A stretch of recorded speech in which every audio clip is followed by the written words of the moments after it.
Today, we're going to uncover the truth behind the infamous LuluLemon murder case, where a discount on athletic apparel led to a brutal murder at the hands of a compulsive liar and kleptomaniac. From the initial investigation to the shocking reveal of the killer's identity, join me today as we delve into the gruesome details and uncover the events that led to a life sentence without the possibility of parole. Roll the stinger!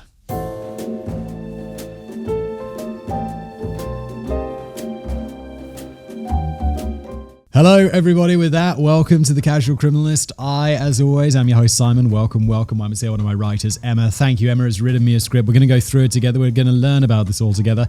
I have a rather embarrassing story about LuluLemon. The first time I saw it, it wasn't like capitalized or whatever, and I'd never heard of it before. I still don't know what it looks like, to be honest. I'm not really a fashion person. When do the fashion police get here? But I read it as LuluLemon or whatever, and people were like, Simon, you really are out of touch. And I was like, yes, I am. But enough silly stories aside, let's get into the murder.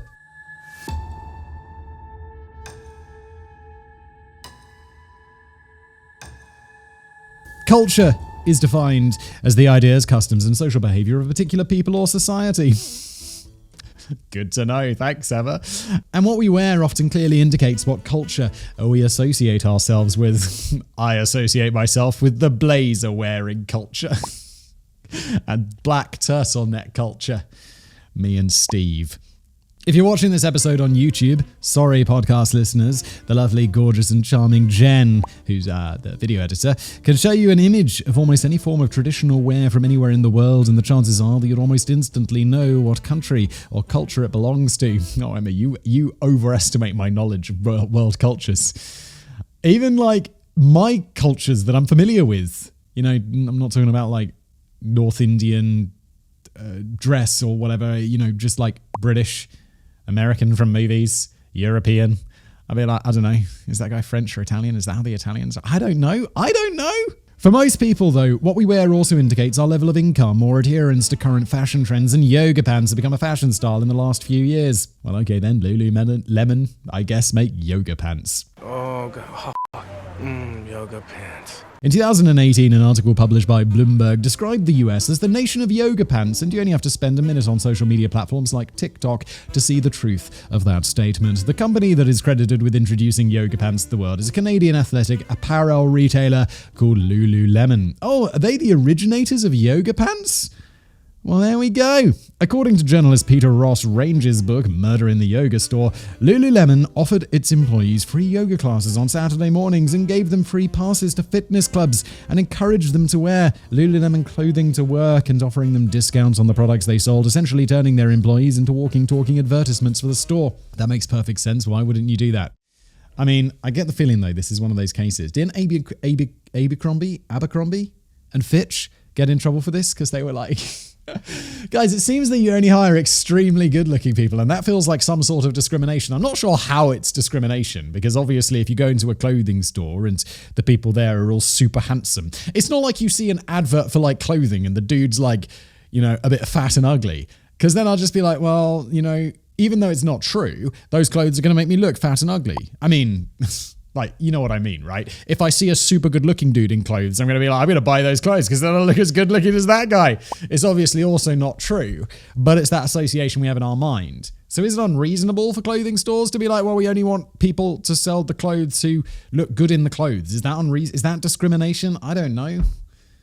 It would be a bit, I find it like we don't discriminate on models.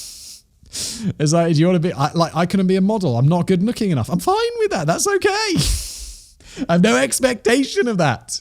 According to an interview with a Lulu girl, Michelle Malia did for our article what it's really like to work at LuluLemon. Oh my God, that must be a page turner or a scroller or a clicker or whatever we call it these days. LuluLemon hires people who all have that athlete mentality, who are into working out, fitness, eating healthy. It's a lifestyle, so they usually hire people who have a lot in common. 30-year-old Jana Troxell-Murray and 28-year-old Brittany Norwood were both a part of LuluLemon's Sisterhood of Lulu Girls. Guys, it's sounding a little culty, allegedly. They worked at the Bethesda branch in a tree-lined shopping district along Bethesda Avenue that is known as Bethesda Row. Bethesda.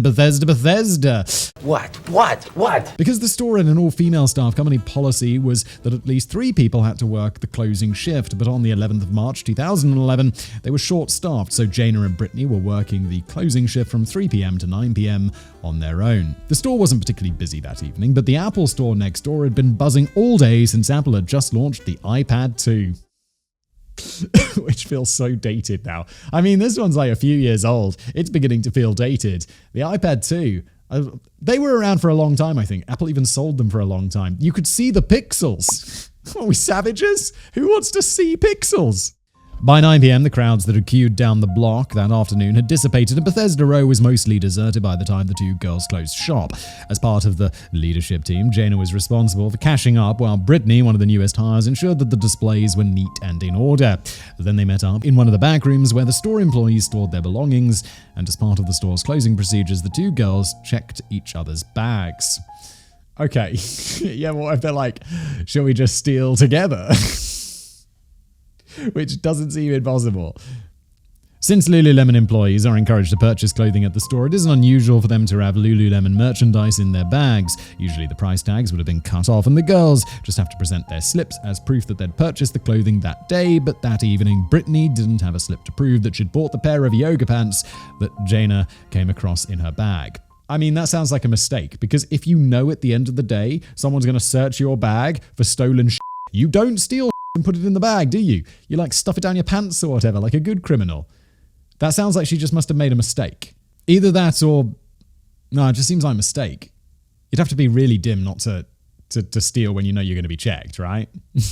Put that in the list of rules for criminals. Jaina wasn't surprised, though. The leadership team at the Bethesda store suspect that Brittany had been stealing from the store and her fellow employees ever since she started working there 6 weeks earlier, and now Jaina could prove it. Oh, okay. Well, how did she get away from stealing so long when she's so, not so bright at stealing? When Jaina asked Brittany when she'd bought the pair of yoga pants, Brittany claimed that Koima, one of the day shift employees, had processed the sale. The system was down for the night, so Jaina couldn't double check the sales for the day. So instead, Jaina confiscated the pants and told Brittany that she was going to have to follow up on the purchase the next day. Brittany agreed, insisting that she'd done nothing wrong, and the 2 girls left the store. Uh-oh, Brittany, it's time for you to flee the country. Brittany headed towards the nearest train station, and Jaina got into her car and started following up on Brittany's claims that she'd purchased the pair of yoga pants. Jaina called Koima first and asked her whether she'd sold anything to Brittany that day. Koima denied it, so Jaina then called Rachel Ortley, the store manager, and told her that she'd suspected that Brittany had attempted to steal from the store. Rachel told Jaina that she would deal with it the next day, and Jaina switched on her car and started heading home. Then her phone started ringing. It was Brittany, and she claimed to have forgotten her wallet back at the store. Since her Metro card was in her wallet, she was stranded, and Jaina needed to head back to the store to let Brittany in so that she could retrieve her wallet. Jaina parked her car in front of the store, and the 2 girls met up at the store's entrance. Jaina unlocked the door, disabled the alarm, and led the way inside, not bothering to lock the door behind them. She escorted Brittany to the back of the store to keep an eye on her, and Brittany brought up the subject of the yoga pants again. Jaina refused to talk about it, telling Brittany that Rachel was going to deal with it the next day. The 2 girls argued, with a desperate Brittany trying to convince Jaina not to tell the others what she'd done. Uh-oh, she already told them. An impatient Jaina ended up giving Brittany her Metro card instead, wanting to bring an end to the argument so that she could just go home. Then Jaina turned around and led the way to the sales floor. She never saw the first blow coming. Oh my god, is she getting murdered over this? What the f***, you psycho? The Nightmare on Bethesda Row. Fair warning, things are about to get ugly. The details surrounding the attack on Brittany and Jaina... Oh, never mind. Okay.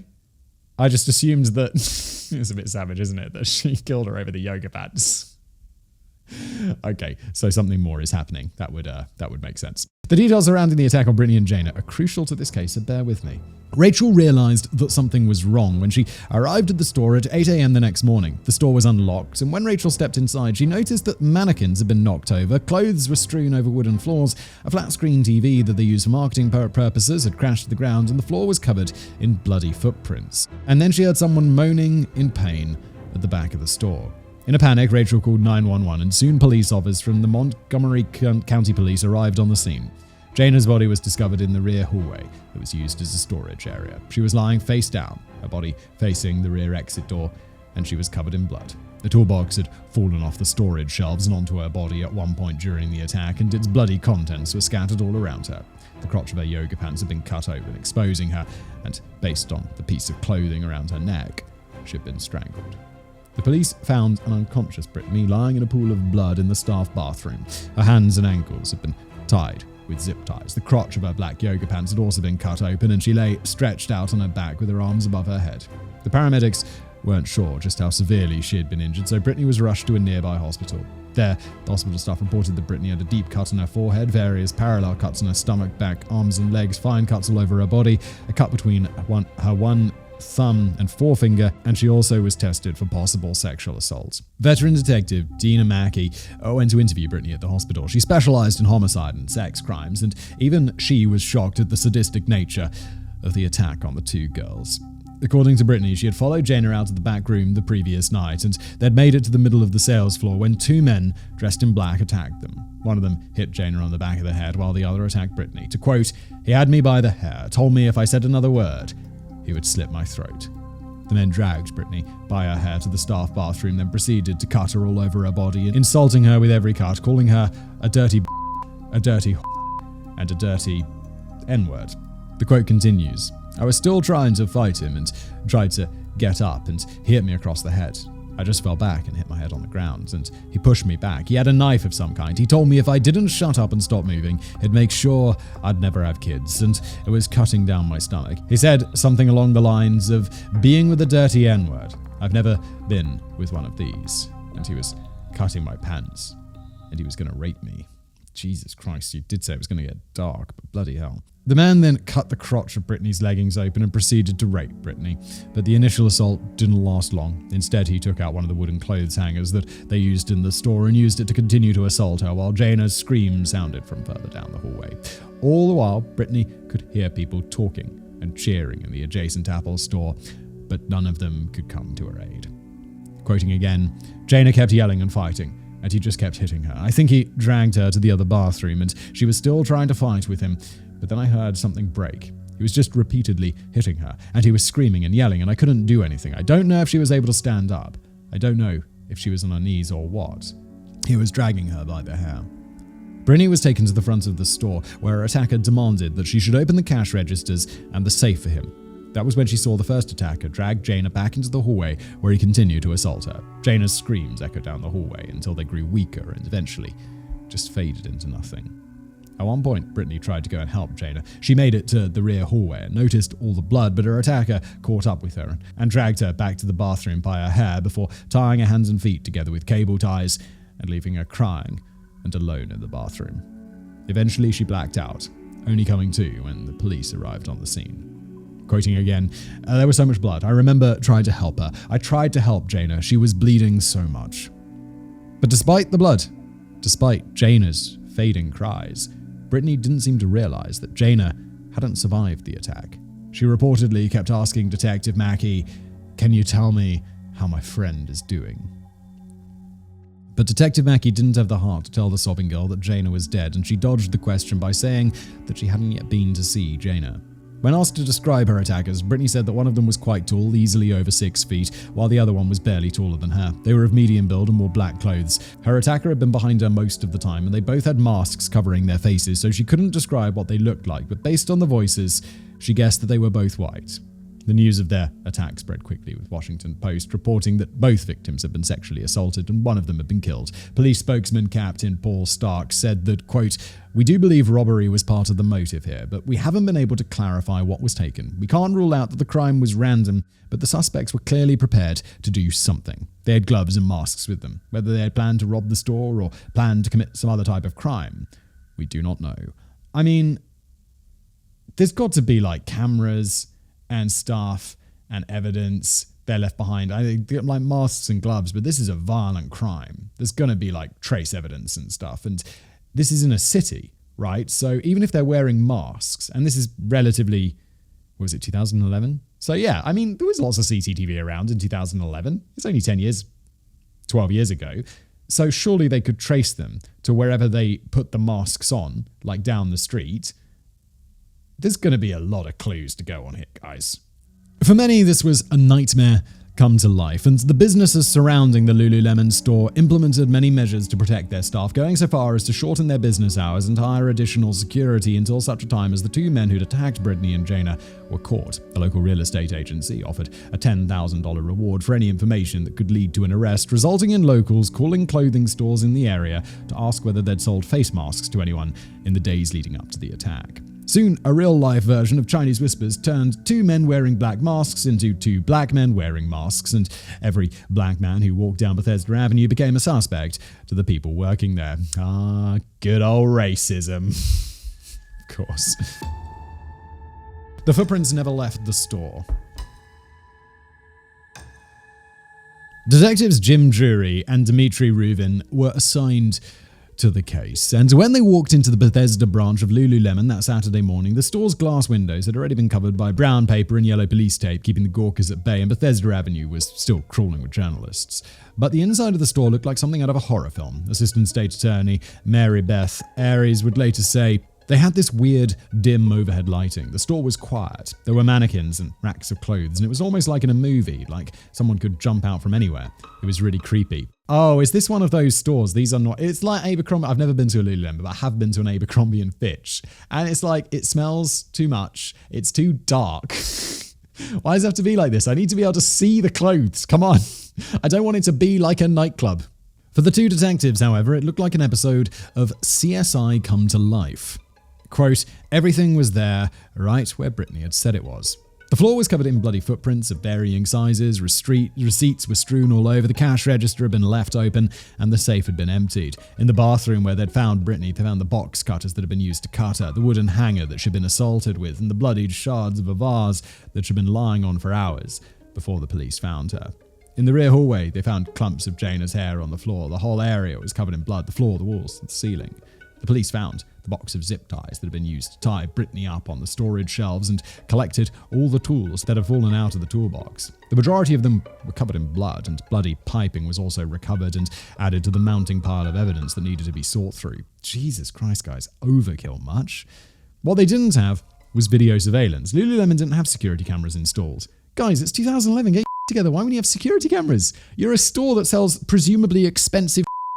Neither did the majority of the businesses in the surrounding area, but the Apple Store did, both inside and outside the store. And as their luck would have it, the Apple Store surveillance cameras had captured footage of two men wearing black casually walking away from LuluLemon shortly after the murder took place. Now the police just had to identify them. I guess surveillance just wasn't as common, even 12 years ago. Why don't you have the video of them going in or something like that? You just have them coming out of the store? But wait, there's more. Two of the Apple Store's employees who'd been working the previous night reported that they might have heard something around the time of the attack. The Apple Store shared a wall with LuluLemon, and just after 10 p.m, one of the managers was busy cashing up at the back of the store and heard strange sounds coming from the other side of the wall. Quote, "It sounded like something heavy was being hit or dragged, some grunting, some thudding, some kind of high-pitched squealing, yelping, a female voice, like hysterical sounds." You didn't do anything, bro? What? Okay, the manager called the senior manager over, and together the two of them listened to the sounds coming through the wall. They could make out two female voices. One of them said, "Talk to me. Tell me what's going on. Why won't you tell me? Talk to me." Followed by grunting and screaming, and someone crying, "Stop. Oh God, please help me." The surveillance video from inside the store would show that the two of them had stood and listened for 9 minutes as the sounds died away, unsure of what to do or how to react, reportedly thinking it was just some drama. I don't know what it sounded like. There is no recording of that, so we can't know how intense it was. But it sounds pretty intense. Sounds like the sort of thing you might be listening to a murder. Maybe you want to call the police, just in case. The police aren't going to mind. They're going to be like, you made the right call. Even if it was nothing. Even if someone just had the TV turned up too loud. Or whatever. They're not going to be upset that you called them. They don't mind. It's their job.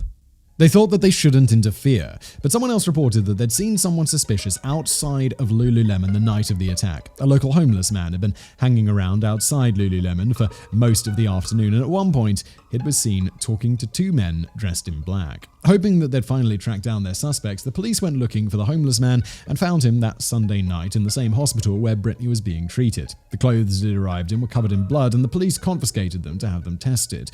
The blood turned out to be his own, since he'd been involved in a fight in a club on Saturday night. The police did manage to track down the two men in the surveillance footage, though, and they turned out to be two busboys who worked at a local restaurant.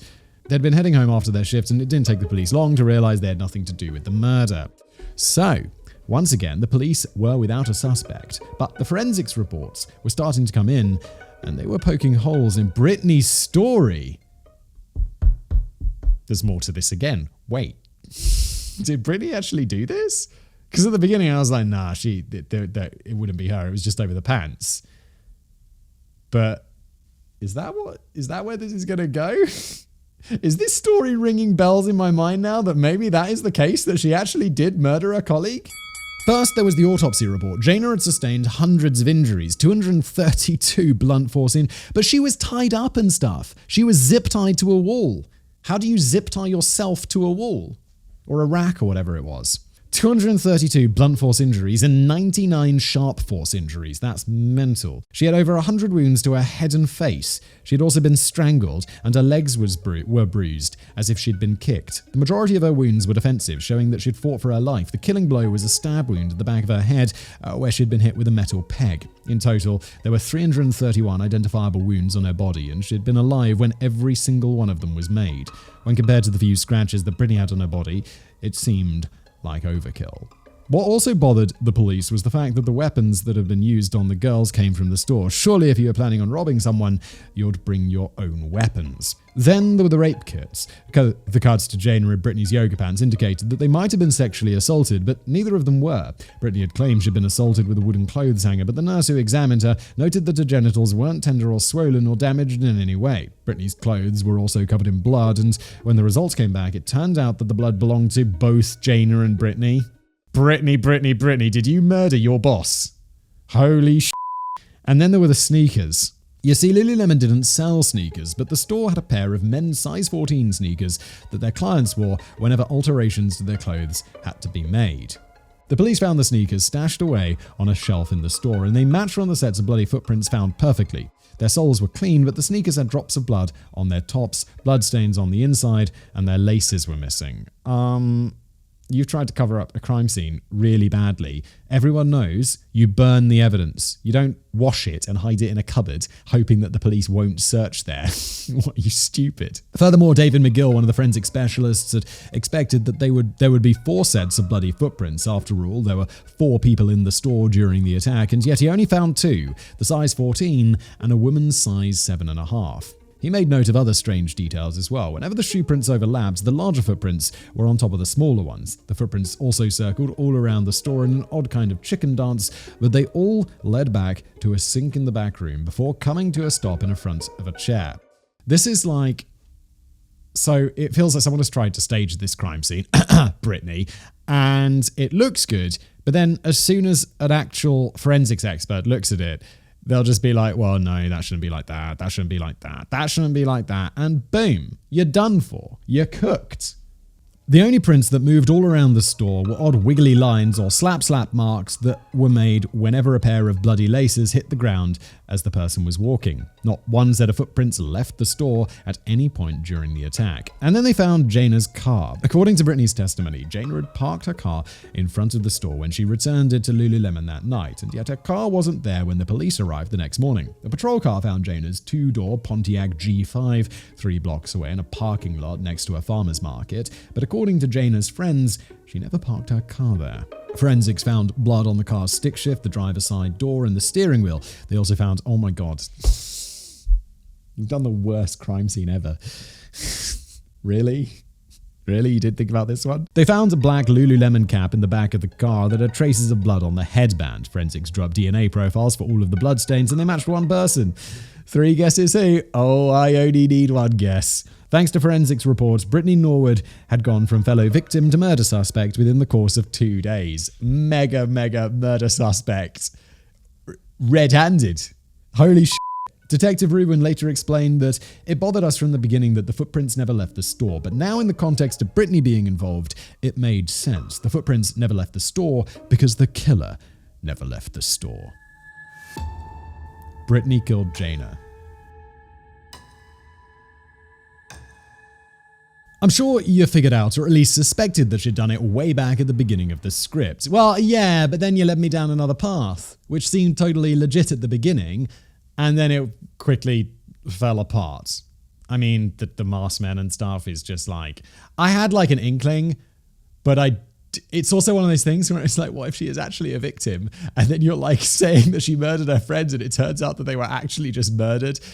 That's not a good thing to do. So while I did have a tiny inkling, and I won't say I'm big-brained enough to have figured it out, I was like, maybe?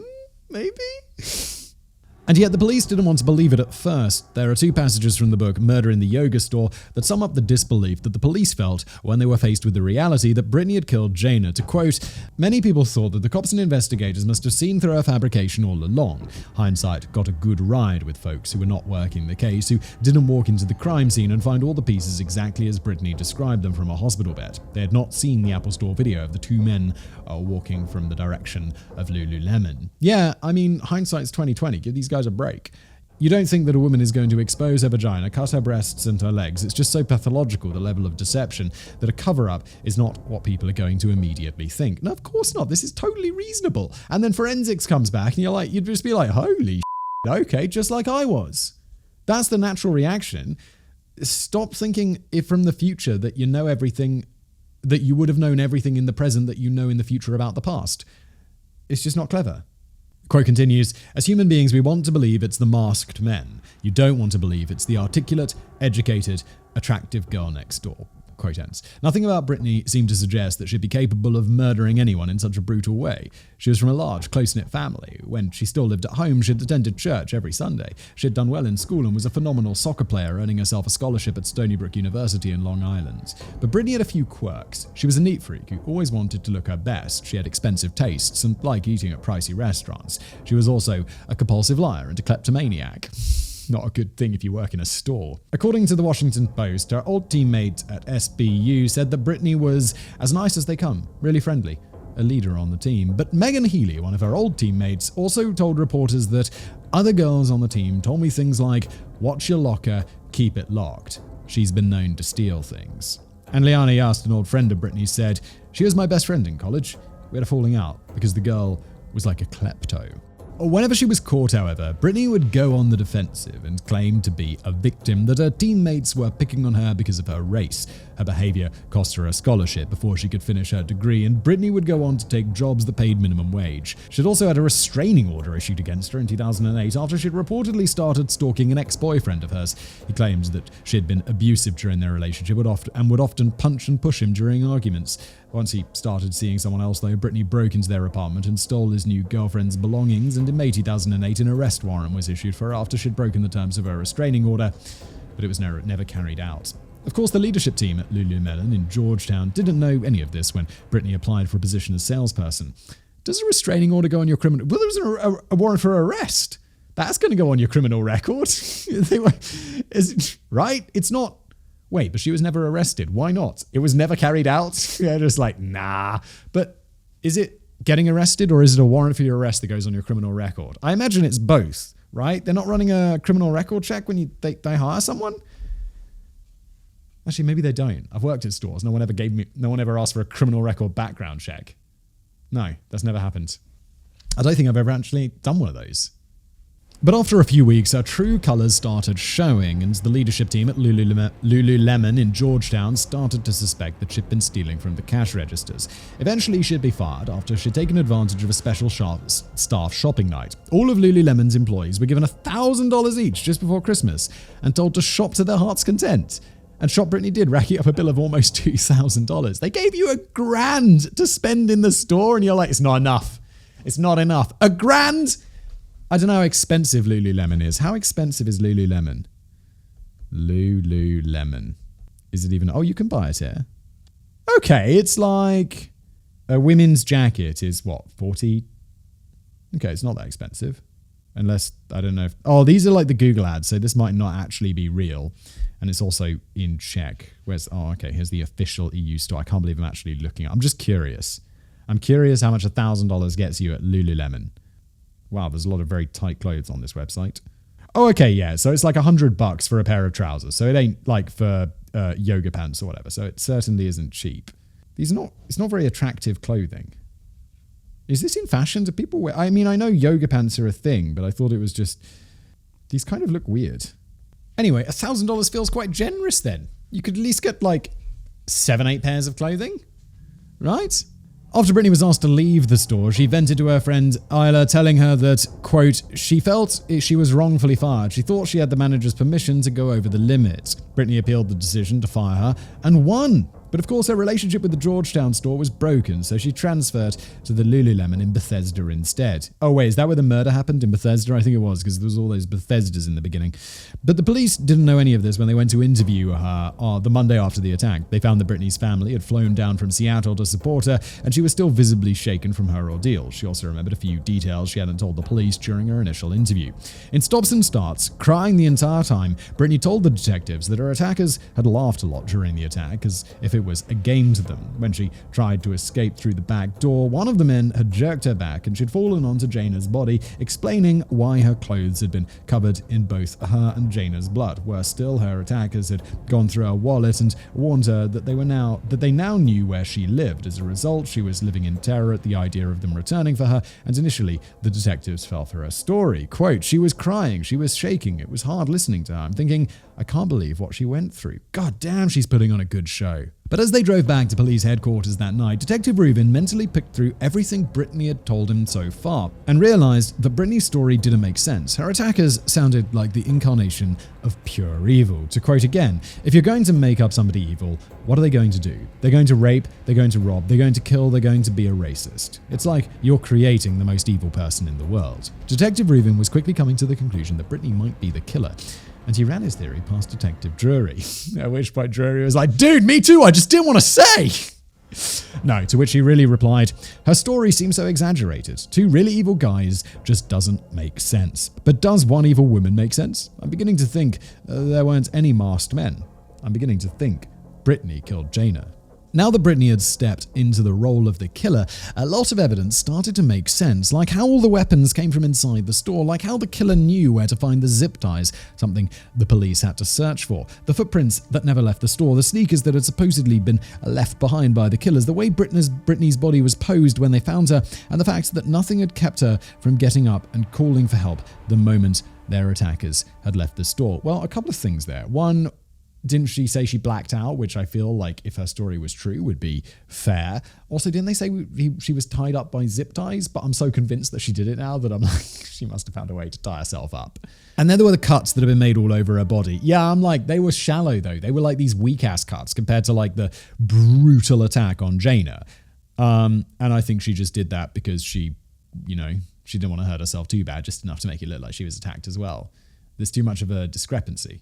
If you know what to look for, it was obvious they were self-inflicted. They were all skin-deep parallel cuts, even the ones on her back. Furthermore, the cuts on her back were hidden by her clothes at first. If they'd been caused in her struggle, her clothes would have been ripped in places as well, and they weren't. And last but not least, the bloodstains on the insides of her 7.5 sneakers matched those on her bloodied socks and the stains inside the size 14 sneakers. Oh my god, you are just littering this place with evidence. What are you up to?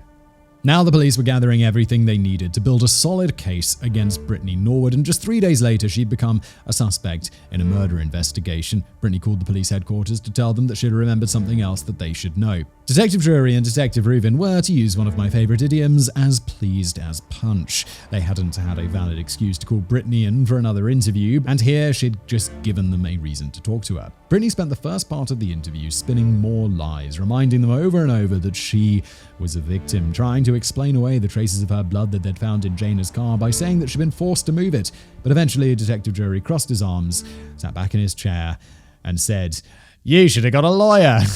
No, not really, but she should have. And he said, Brittany, there comes a point sometimes when we have to break down and get everything off our chests. I'm sure you've been going completely nuts these past couple of days with worry or with fear about what the cops have figured out. You've got to tell us what really happened, because I know what really happened. No, you don't. Just pro tip there. That is a police tactic. You've got to tell us what happened because we know what happened. Your lawyer will just shut up.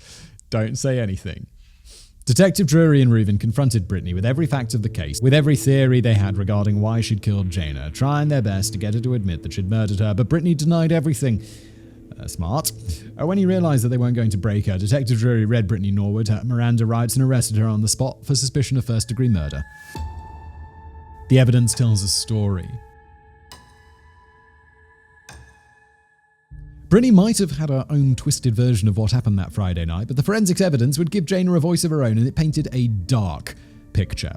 The fight broke out in the back room. As soon as Jaina turned her back, Brittany bent and picked up a heavy metal merchandise peg. She walked up behind Jaina as she made her way towards the front of the store and hit her over the head with it. Jaina, shocked and dazed, dropped her bag, turned around to see where the blow had come from, and confronted Brittany, asking her what the hell she was doing. After all, this wasn't some random attacker. Some monster had sneaked into the store unseen. It was someone she knew, someone she'd worked with all day, someone who'd just attacked her out of the blue.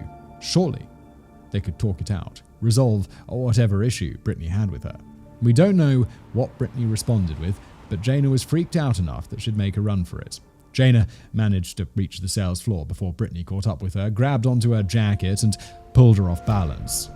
A fight ensued, and the television was knocked from the wall and crashed onto the floor. Somewhere along the way, Jaina left a bloody handprint on the wall and managed to get out of her jacket, loosening Brittany's hold on her and leaving it on the sales floor for the police to find. Jaina made another dash for the door, knocking over a mannequin, but Brittany grabs a hold of Jaina's hair, pulling chunks of it out as the two girls continued to struggle. Jaina would eventually run to the back of the store to try and escape through a rear exit instead, but it was locked. She tried to call 911 for help, but Brittany knocked her phone out of her hand, and its pieces would be found next to her body. Now Jaina was cornered, and Brittany descended on her in a mindless fury. For 20 minutes, Jaina tried to defend herself, tried to fight back, but she was without a weapon and already at a disadvantage. She would end up on her knees, then her side, crying and screaming for help as the blows descended on her, until eventually one of the sharp edges of the metal peg hit her on the back of the head, severing her spine and killing her instantly. At the end of it all, Brittany stood over Jaina and probably realized what she'd done. For a moment, she must have considered running away and claiming ignorance, but she'd called one of their co-workers to ask for Jaina's number when she realized that she'd forgotten her wallet at the back of the store. They knew that she had headed back to the store with Jaina, so she couldn't go home and pretend like nothing had happened. She had to cover her tracks. In an adrenaline-fueled panic, she realized that Jaina's car was still parked illegally in front of the store. Thinking that it would draw attention, Brittany donned a black LuluLemon cap so that no one would recognize her and parked Jaina's car 3 blocks away, not realizing that she was not only covered in Jaina's blood, but that she'd sustained a cut on her hand that was also bleeding, leaving her DNA all over the inside of Jaina's car. I can imagine her screaming and crying as she realized that she'd just murdered someone and that her life was over, and she tossed the black cap into the back of the car in a panic. She would end up sitting in the car for more than 2 hours as she calmed down and contemplated her options. We know this because at 12:30 a.m., 2 hours since Jaina had died, a passing police officer noticed that a car was parked in the otherwise empty parking lot with its headlights still on. Realizing that someone was inside, he made a note of it and then he continued on his way.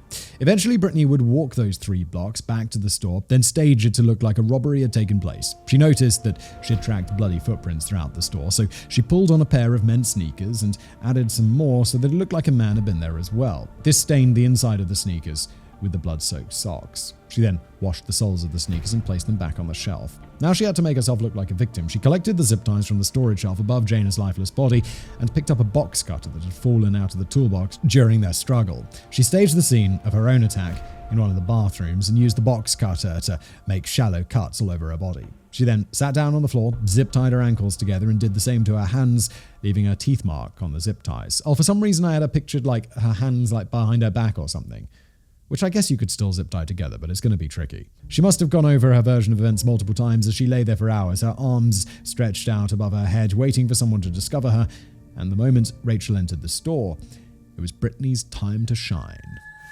One hell of a liar.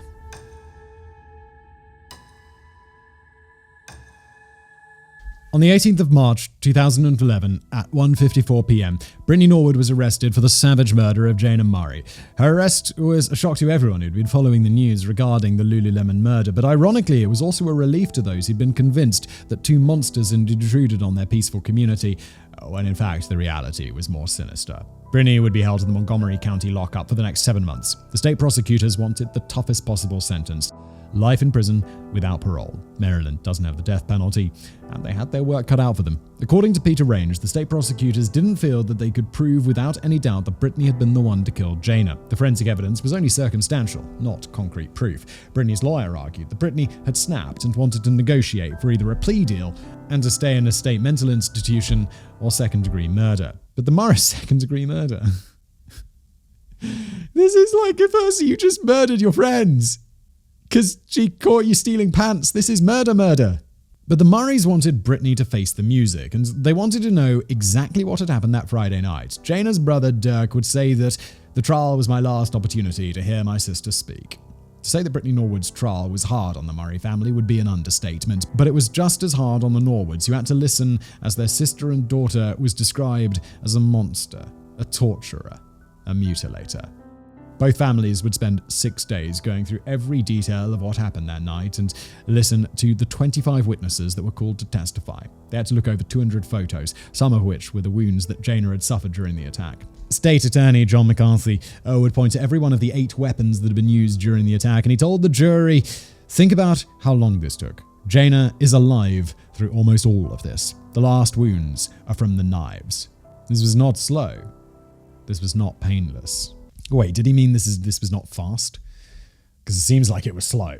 At the end of those 6 days, the jury found Brittany Norwood guilty of premeditated first-degree murder, and 3 months later, Judge Robert Greenberg listened as Brittany apologized to the Murrays for murdering Jana and asked him to have mercy on her and grant her the possibility of parole, even if it was only for her family's sake. Judge Greenberg felt no sympathy. He described her actions as the worst of human behavior, telling the court that this woman was a phenomenal actress. She whimpers and cries on cue. Then addressing Brittany, he said, "You're a hell of a liar, Mom." Our entire community was terrorized. He told her that she had plenty of opportunities to stop the attack, but she didn't, instead continuing to brutally attack a woman who didn't deserve any of it. After every blow, you had a chance to think about what you were doing. Instead, you mutilated this woman. I have no doubt, Ms. Norwood, that you are a deeply troubled woman. However, my sympathy for your plight, Mom, does not begin to approach what I feel for the Murray family. You will live. You will see another sunrise, another sunset. It may be through a prison window. There'll be Christmases, there'll be telephone calls, there'll be visits. The only visits Jana Murray will have are those to her grave. The 28-year-old Brittany Norwood received a life sentence without the possibility of parole. And just like that, one of the most bizarre murder cases that has ever been heard in Montgomery County was over. In loving memory of Jana Troxell Murray. As with every case we cover here, it's important to remember that Jana wasn't just a murder victim, but she was a daughter, a sister, a friend. So today, I'd like to end this episode by honouring her.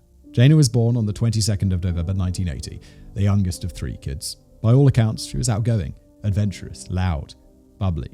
She did a lot of volunteer work and liked to travel the world. She often went hiking, spelunking, trapezing, rock climbing, trampolining.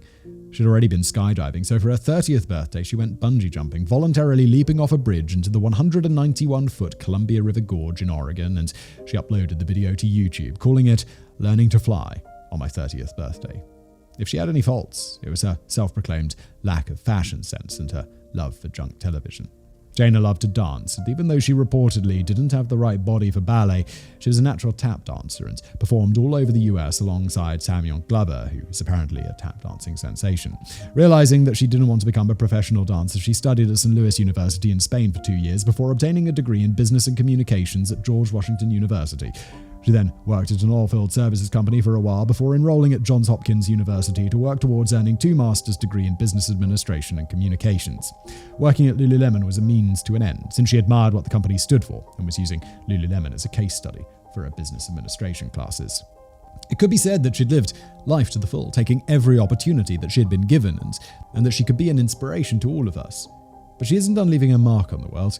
The Bethesda branch of LuluLemon remembered Jana by hanging a photo of her in the store and installing a 6-foot-long love window in her memory, where it soon became a local landmark. Jana's parents also set up the Jana Troxell Murray Foundation, which aims to support and promote the interests that had made Jana the person that she was, and set up a scholarship program that gives its recipients the opportunity to study at Jana's alma maters. Despite the fact that her life had been brutally ended when she was just 30 years old, Jana's legacy continues to live on, and 50 years from now, I hope it's her name that people will remember, and not that of her killer. Dismembered appendices.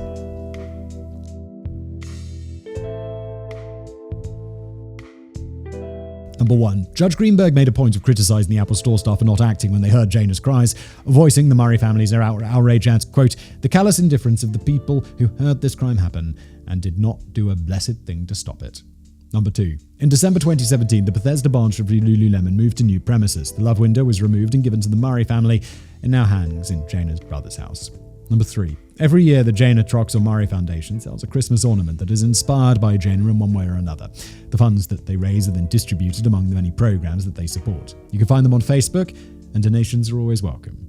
And number 4, thank you to Aaron for reaching out on Twitter and recommending this case. And thank you for listening, listeners at home, viewers on YouTube. Thank you for being here. If you'd like to leave the show a review, if you're a podcast listener, please do. Like and subscribe on YouTube, and I'll see you next time.